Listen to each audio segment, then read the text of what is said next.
Welcome to the bunker. In this video, I'll be showing you how to paint Warcry's new Untamed Beasts models using mostly contrast paints. Without wasting any time, let's jump right in. I'll be priming this model with an off-white. It's a warm tone similar to Wraithbone from Games Workshop. Using a light primer really helps the contrast paint shine. Let's start by using Skeleton Horde for all the bony bits. When working with contrast paints, you want to work almost like as if it was a wash, but with a little bit more control. Be careful not to overload the brush because it will lead to staining.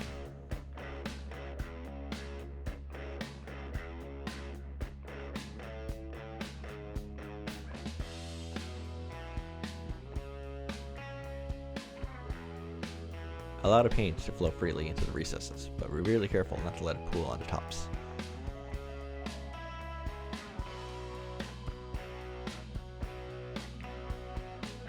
When you first start working with contrast paints, it's a little awkward.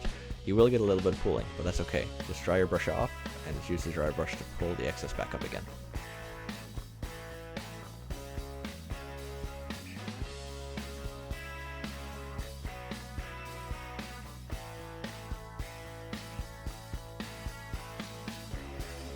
At first, I wasn't sold on contrast, but after working with it a little bit, I noticed that it's a really great tool to get your army battle ready really fast, especially with stuff like bone and natural skin.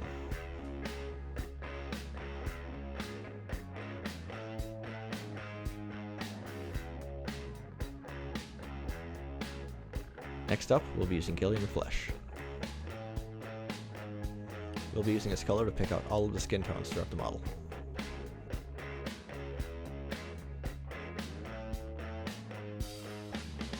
If you like to switch up the skin tone colors of your models, Wildwood is a really good dark skin tone.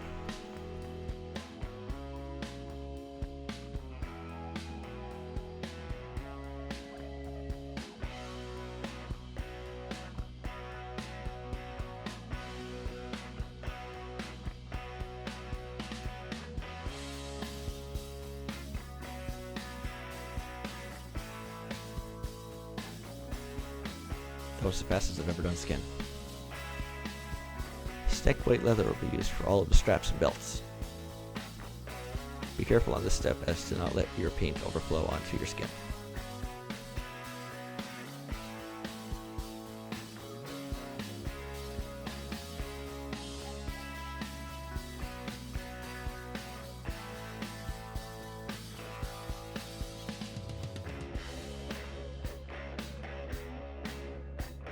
You'll notice right here that I removed a backplate from the model. This allows me to get a little more detail up and underneath the cloak. It's completely optional, but I like to do it just to make a nice clean paint job.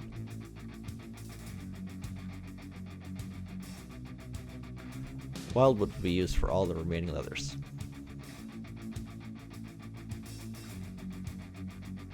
Where you're working with the darker color now, be really careful not to let your paint overspill onto the lighter areas.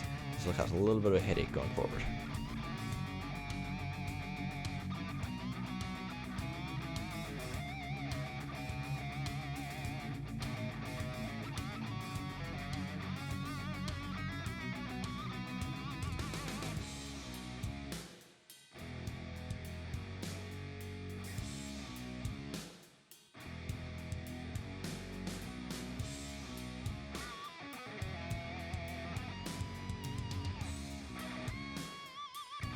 While the cloak is still detached, paint the inside and outside of the leather bits. This would be a good time to attach the cloak, as it will make the rest of the model a little bit easier. I also did a belt buckle in Wildwood, but I forgot to film it. I'll be using my new favorite paint, Black Templar, for all of the fur. Black Templar is really cool because it really shows off what contrast can do.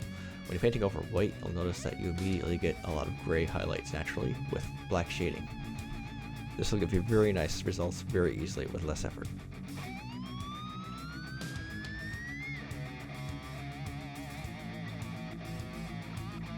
As you can see, one coat and your fur already looks amazing.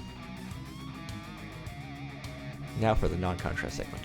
I'll be using Lead Belcher to kind of highlight the chainmail on the front as well as the helmet. Make sure you thin this paint so it doesn't go on too thick.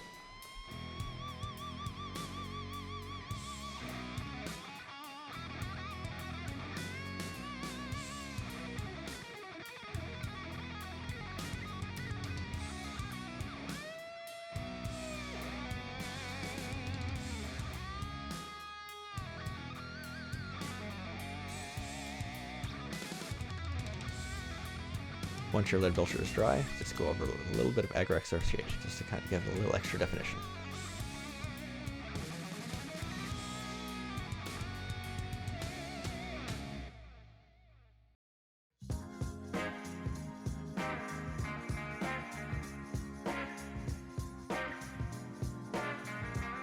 Once that's done, grab your Black Templar again and go over the stone that your guy is standing on.